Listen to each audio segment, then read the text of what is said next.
All right, so this morning we're going to be jumping in. We're leaving the statistical thermodynamics behind. That was mountain number 1 in our 5 mountains this semester. And we're now going, again, back in time, late 1800s, to the developments of just bulk thermodynamics. Okay, so they came up with the first 3 laws of thermodynamics, the first law being conservation of energy, the second being related to entropy, the third also being related to entropy, and then they realized that they never defined temperature in the whole thing. And so they thought, what is temperature? I mean, we measure it, but what is it? And so then they came up with the Zeroth Law of thermodynamics. Rather than trying to get everybody to change the numbering system, it had already been published and everything. And we'll see that in a couple of cases this semester, that whenever a trend or a nomenclature or vocabulary words have been established in science, it's really hard to change them. And so you typically add things in. So I don't know, even if they came up with a thermodynamic law that's more basic than temperature, they wouldn't shift everything by 1. They'd have to come up with maybe a double knot law of, so you add 2 zeros. You don't go negative, okay? You just add more zeros. And this will explain to you if you're ever in a hardware store and you're looking for things like steel wool, you have different grades, different gauges, and there's knot gauge, which is the smallest gauge. Oh, wait, we can make it smaller now. So let's make double knot. And then you can get triple knot steel wool. It's just the smallest. It's 3 knots smaller than the single knot. So that knot is just zeros. And so this is the knot law of thermodynamics, or the Zeroth Law of thermodynamics. So where in the world did this come from? Well, this is the Zeroth Law of thermodynamics. When 2 objects are in thermal equilibrium, they share a common property. So that's just an observation. Now, that's one thing. Let's talk about the difference between a law and a theory. Notice this doesn't have any explanatory content. There's no why or because. Notice that? And that's what a law is. A law is an observation. It's based on observation. There's no theory to a law. So when we think a law is higher than a theory or like more important than a theory, really no. A theory actually is a theory of explanation. It's a because or a why. A law is just an observation. So we just observe that when 2 objects are in thermal equilibrium, they share a property. And we call that property temperature. So 2 objects in thermal contact will eventually reach the same temperature. It's another way to say this. Okay. Notice how this is foundational to all the other laws, because we talk about energy change and the law of conservation. We talk about entropy, and all of those are governed by temperature. So the temperature is the foundation of the Boltzmann distribution, and then that Boltzmann distribution, because of stat thermo, we saw, is the foundation of all these other thermodynamic properties. So we could see then that we really needed to define temperature. And what is temperature? It's that property that's shared between objects that are in thermal equilibrium. If the objects are not at the same temperature, they're not at thermal equilibrium. It's another way to say that. And so you and the room are not at thermal equilibrium because you're not at the same temperature. If you come to room temperature, you're not alive. Okay, but you're at thermal equilibrium eventually. They talk about making somebody room temperature. That's what they're talking about. Okay. Now, this will be, I don't know, at least in the next several weeks, the last time you'll see Q representing the partition function, because we're shifting sort of eras now. We're going from the 1930s or so back in time, and when Q had a different definition. And so it's now going to be represented by heat. Like whenever there's a change in the process, like a reaction, a heat of reaction, we're going to represent that with Q. Okay. So don't get confused. Now Q will have, it's kind of like when we were in symmetry. E was the identity operator, E was the second order of irreducible representation, and E was energy. You got used to all of that. So now Q has 2 definitions. It's the partition function on our first mountain. Our second and third mountains, it's going to be heat. So let's think about the ideal gas laws. If you take say a balloon, a really flexible balloon, one that doesn't have a lot of elasticity to it, and you put in different amounts of gas, and then you cool them down. So you've got at 1 atmosphere, you've got a small amount of gas in there, and you can track its expansion and compression. And these are all so these are fixed volumes. I'm sorry, these are fixed volumes, and you're measuring the pressure. And so in a 0.1 liter container, you increase the temperature, you see a large increase in pressure. You decrease the temperature, you see a decrease in pressure, and eventually that gas is going to liquefy. But we're up here in the ideal gas range. So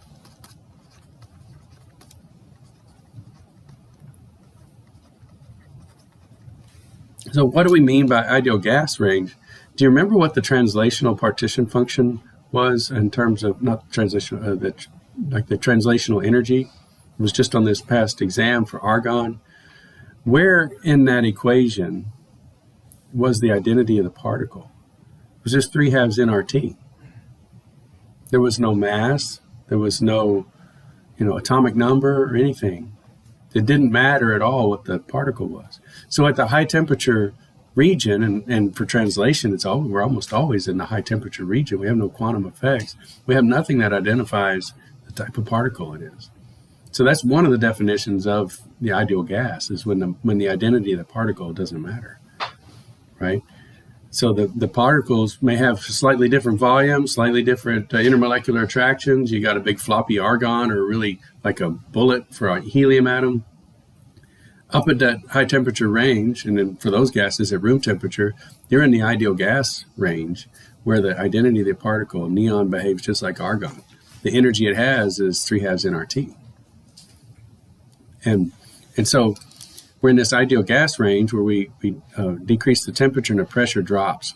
If we do get low enough, those gases will become non-ideal and they will condense. So we don't want to worry about that region. That's what these dash regions are. We just ignore the condensation region, and we take this and we extrapolate down to where the pressure goes to 0. Then we pick a different container, like a 0.2 liter container, and we see the same kind of behavior. And look at the extrapolation. It hits the same point. And all of these containers hit the same point. You know what that point is? It's minus 273.15.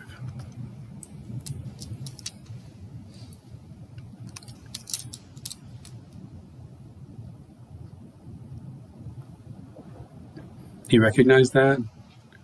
Yeah. Okay, so what that means is that all gases are cooled in the volume and the pressure decreases, and all ideal gases have the same x-intercept. They point to a single temperature where the pressure extrapolated goes to 0.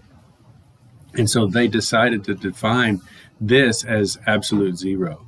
So notice our temperature scale. We just slid this down here and put it there.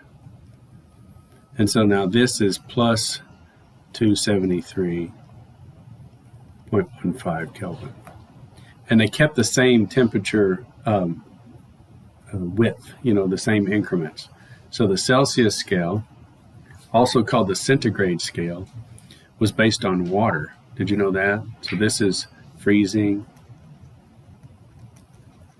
and 100 degrees is boiling. So the centigrade scale, the Celsius scale, is based on water. They just, centi means 100, grades mean divisions, and so they took the freezing to boiling and they just divided it by 100 points, and that's the Celsius scale, based on water. It's a good thing to base it on, right?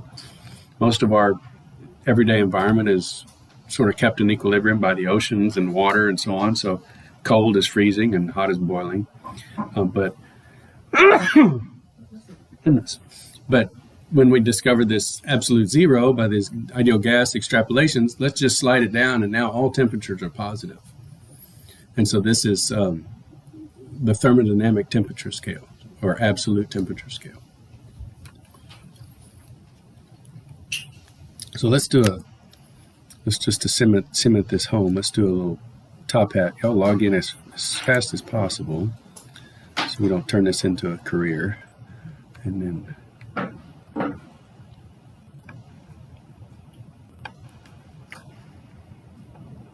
on your end, do y'all use an app? Is that what you're using? Mm-hmm. Okay. Is it pretty fast to get logged in? Yeah. Okay. I'm going to add a 60-second timer just to keep us on track.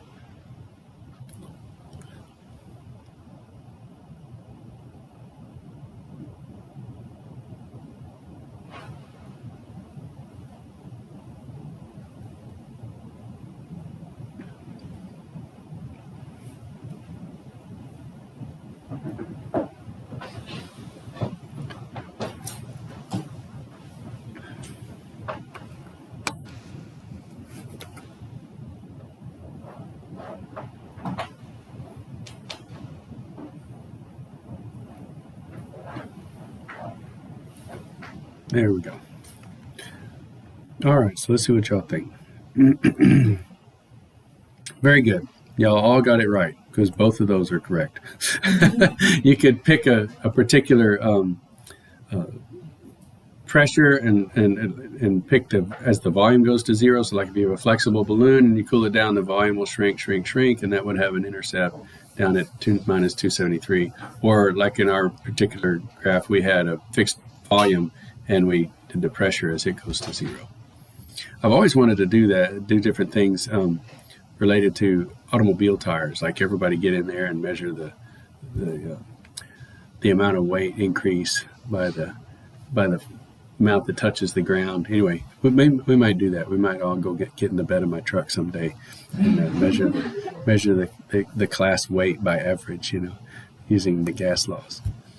Never have done it. Always wanted to. Okay, so let's do a little brief tour of temperature. Let's go back to the PowerPoint.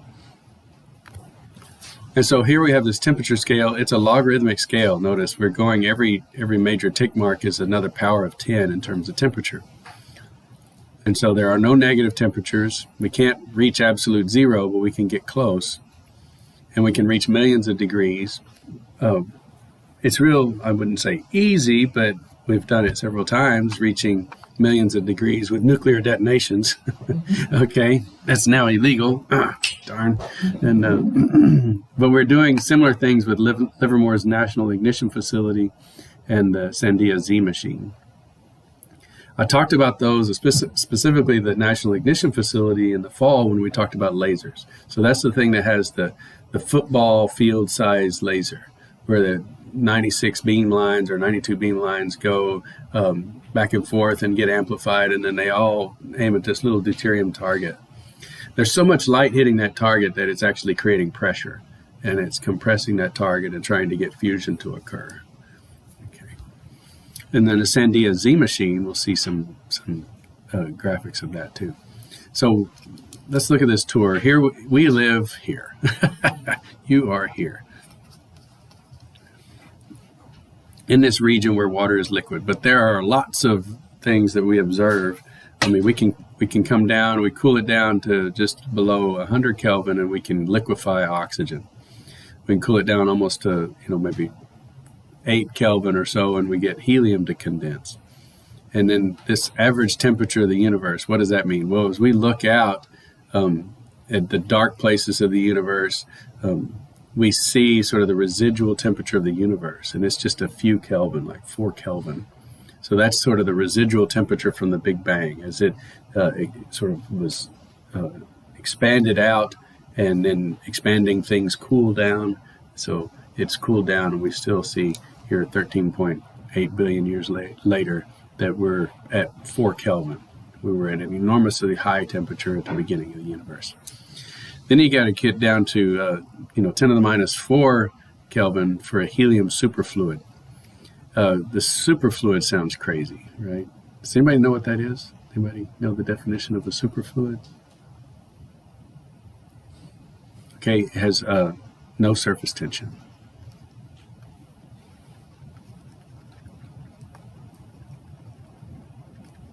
So it has a meniscus, but there's no surface tension. So if you were to put this in a capillary, if you put water in a capillary, it does that, right?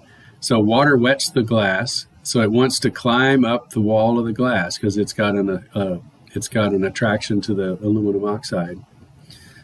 But the surface tension, it takes energy to create surface. So if you think about a water molecule in the middle of the bulk, it's got associations with all the water molecules around it.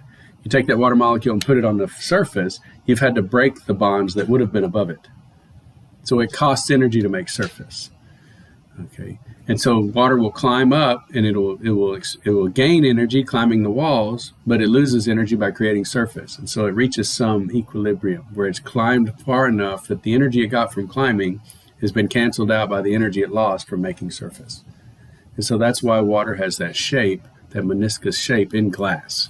That's if the water is attracted to the container, it will make a meniscus that climbs the walls of the container. If it doesn't like the container, it will have the opposite meniscus. Okay, and so it'll try to climb down and down into the container, make a sphere. It doesn't like the container, so it tries to make a sphere inside the container. We've got these plastic straws at the house that are really light. They've made them as thin as possible to use as little plastic as they can, and it climbs out of my glass. It's really annoying. So I'll make even in carbonated drinks too. It's even worse. So I'll pour myself a Coke Zero, cherry, or whatever, sit down and watch a show, and I'll set it down on the fireplace as I'm getting ready to find my show, and I look down and my straw has climbed out of my glass. Then the center mass gets beyond the rim and it falls out. It's crazy. Yeah, it's because this plastic, water hates it, and it's light enough that water can actually push it out of the liquid. So I have to bring it to class sometime and do it. That would be a great demonstration. Someone text me that. Okay. Bring the water and the straw. So, but a superfluid, if there's no surface tension, there's no penalty for creating surface. And so if helium liked this container, it would just climb right out of the container. It would wet the whole container. And so that would be the meniscus of a superfluid. It's kind of weird because it doesn't cost it anything to make surface. Okay. So that's what we mean by superfluid. Then they've actually observed it. They've seen like a meniscus, and then they cool it down, and all of a sudden it just has a little hole in the middle inside the container, and there's liquid all around the outside. So it's pretty neat. That's super cold. What about super hot? I don't know what's special about mercury, but mercury boils here, just above boiling water. Then we get to the surface of the sun, around 10,000 Kelvin. What is the surface of the sun? I don't know. It's not a hard surface, but there's some barrier, boundary, whatever that they call the surface of the sun. Solar corona is where there's still energetic reactions going on, and then you get to the core of the sun where you have fusion. Fusion reactions taking place in the core of the sun. Even more fusion reactions taking place in the core of a red giant star. So let's look at some of these low energy things. I talked about the Bose-Einstein condensates, I think, earlier, where you can trap gas molecules in a magnetic field, in a vacuum, let the higher energy molecules evaporate off, and you're left behind with the really cold molecules. So look at this. Even this is a distribution of velocities of a gas.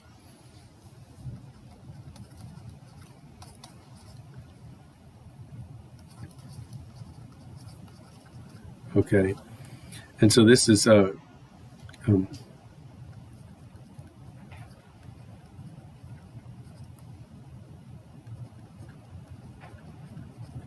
if you measured this right here, if you measured all of these different velocities, this would be the most probable frequency of measurements, right? So you would get more measurements at this velocity than at this velocity or at this velocity. Does everybody understand that? Or you could also say probability on the y-axis.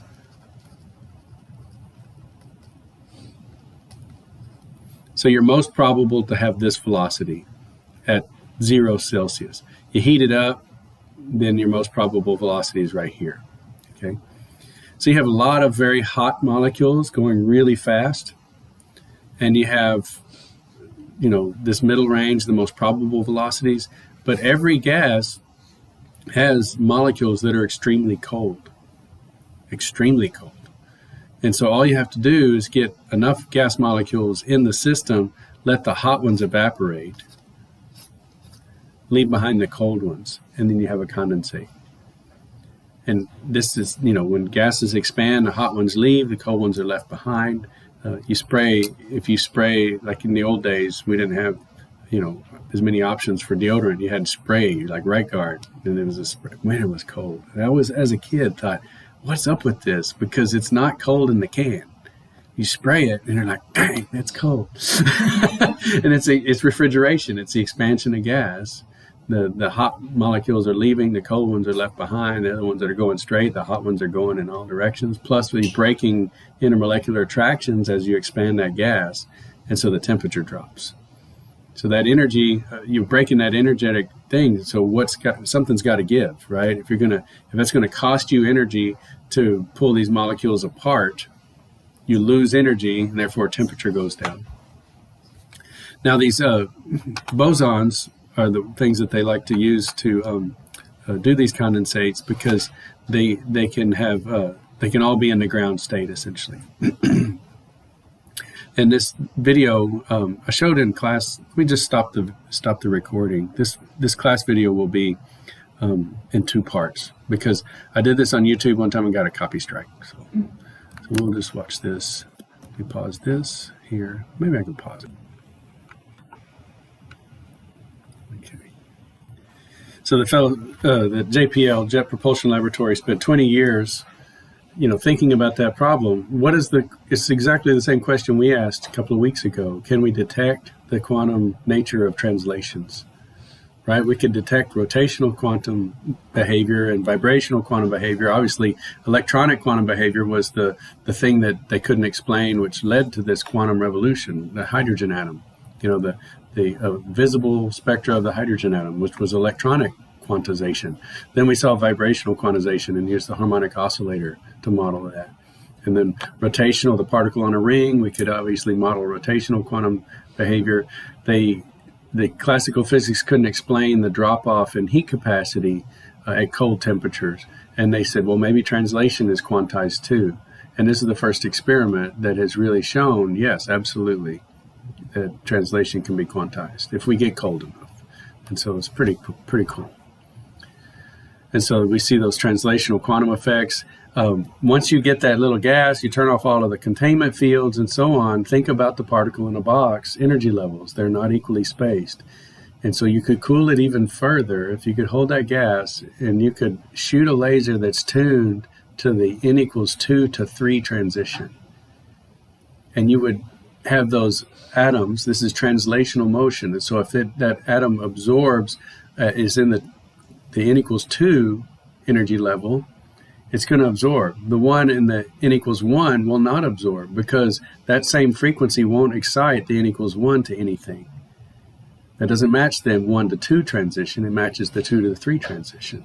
And you could put in a laser that goes from 3 to 4. So any of these excited atoms get blasted out of there, and you're left behind with all the atoms that are in the ground state. So it's really super cool. I mean, actually zero temperature, because if they're all in the ground state, that's what their temperature is. So it's totally still atoms. So this is kind of what they're talking about. Now they would do this with this interferometer, and so it's pretty exciting. Can you get diffraction patterns out of atoms like we do with light? We know that light is both a particle and a wave. And we suspect that particles are also waves too, like the actual atoms. A rubidium atom is both a particle and a wave. But wait, I can weigh rubidium. I can't weigh photons of light. But in this experiment, they're building this atomic interferometer to look at the wave properties of rubidium. It kind of blows your mind, yeah. Okay, so let's go to the opposite end of the temperature scale. Let's go to nuclear fusion and fission. And we're going to have a whole section. That's our 5th mountain in this course. So that 5th area is going to be energy sources, energy sinks, and energy conversions. So we're going to talk about nuclear power, nuclear energy in great detail in the last part of this course. But here we are at temperature, and these are the highest temperatures that we've measured or can get to here on Earth, or even in the solar system or in the galaxies and in the universe, is fusion, nuclear fusion. So all atoms are not the same stability in terms of their nuclei. Now, I've just put 5 atoms on this chart, but you could plot all of the periodic table and all of the isotopes on this chart, and they would have this rough shape. And so they would just be all along here, along this shape, pretty well scattered about. But this is the general curve. iron and those elements near iron. There's nothing super magical about iron. The adjacent atoms, manganese and cobalt, are also very stable atoms. And we're talking about their nuclear stability. So this is the ratio of protons, which hate each other, and neutrons, which help hold them together. So think about the nucleus. It's just a ridiculous thing. Ernest Rutherford discovered it by shooting alpha particles at thin gold foil, and some of those alpha particles bounced back. Most of them went through. And the sharp angles of retreat, instead of just deflections, small deflections, he saw a lot of those, but he saw a lot of dramatic turnarounds of alpha particles. And these alpha particles are really energetic, mega electron bolts of energy, and yet they're turning around. And he said the only way to explain this would be that all of the mass of the gold atom is held in a very small space, because that's the only thing that could turn this alpha particle around and send it back. So it's a ricochet. You shoot a really energetic bullet at something and it ricochets back. It had to have hit something hard. And he said, so this must mean that the mass of the uranium atom is all held in a small space. We'll call it the nucleus. But it's a dumb theory, right? Protons hate each other. They're the same charge. So how are you going to get all the protons in one spot? He just said there must be a strong nuclear force. And so that's what we call that, the strong nuclear force that holds the protons together. And it's this interaction of neutrons and protons that stabilize the nucleus. And so all the different nuclei have different stabilities. So that's why it answered a question I had as a kid. I thought, well, I know fission is the splitting of an atom, and that's what the first atomic bombs were made on, and that's what our nuclear power is based on. And you get energy from splitting atoms. How do you also get energy from fusion? It's because it's not linear. There's a dip in the nuclear stability. So we get fission power from splitting, like uranium-235, and we get that amount of energy. And if we were to get hydrogen to fuse and make helium, we get that amount of energy. So just on this simple chart, you can see why we really want to go with fusion. Not to mention, there's a lot of hydrogen. Okay, the oceans are full of H2O. And we can use the oxygen that we get from that too. So it's not a problem. If we could just electrolyze water, and we can make hydrogen, and then we can make fusion, and then we can make electricity that we could use to electrolyze water and run the whole world. Okay, and this is an enormous amount of energy. I mean, we're talking 10 to the 11, 10 to the 12, 10 to the 10 joules per mole. A mole of hydrogen, 2 grams. And we can get 10 to the 11 joules per mole. 10 to the 11 joules, that's amazing. So let's look at this. Energy in nuclear reactions, there's a tremendous amount of energy stored in nuclei. So let's take a fission reaction and let's use Einstein's famous equation, E equals mc squared. I know you've been waiting your whole scientific life to use that equation, and here's the day. All right, we get to use E equals mc squared. It's the thrill, isn't it? So they take 2 deuterium atoms. Let's go ahead and add a couple of neutrons to make the eventual helium stable. Okay, and we fuse those. So we take a deuterium molecule and we press on it, and we get those nuclei to touch. And when they touch, they release a gamma ray, and they form a helium-4 nucleus. What about the electrons? We don't care. They're puny in terms of their energy compared to the nuclear part. So whether these are charged or not is irrelevant. Yeah. So we're just thinking about the nuclei. Now, this equals mc squared, can we convert some mass into energy, right? Let's see if there's a change in mass. Let's weigh the 2 nuclei of the deuterium and the 2 nuclei, or the 1 nucleus of the helium, and see what the difference is. So we have the isotopic mass of the helium, we have 2 isotopic masses of the deuterium, and it doesn't equal 0, right? So this whole idea of the conservation of mass in a reaction is broken here.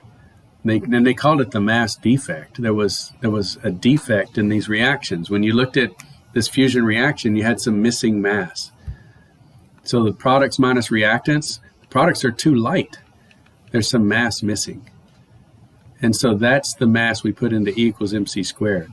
So we take that tiny little amount, convert it to kilograms per mole times the speed of light, and we have kilograms, meters squared per second squared, that's joules. And so this gives us 2 times 10 to the 12th joules, because we have that speed of light squared. And that's an enormous amount of energy. So let's convert that to like gigajoules. So, and then let's convert it to grams, just so that we can sort of get an idea. This is 548 billion joules per gram of deuterium. That's like a paperclip's worth. Isn't that crazy? What about oil? Let's compare it to oil. A million grams of oil gives us 45 gigajoules. Isn't that crazy? So we get less energy out of a million grams of oil than we get out of 1 gram of deuterium. So you can see why we really want to go towards fusion. And so anytime you hear somebody say, at current technology, we have X, Y, Z, right? Just laugh and say, when have we ever stayed at current technology? We're flying quantized atoms on the space station. We couldn't do that 20 years ago, you know. And so you sit here and you think about fusion, like, that'll never happen. I wouldn't bet against us being the scientists around the world. You know, we're going to figure it out. Okay, so let's look at some of the crazy experiments that we've put together so far. You saw the cold experiment. Really just, I think, maybe there's some way to turn that into something useful.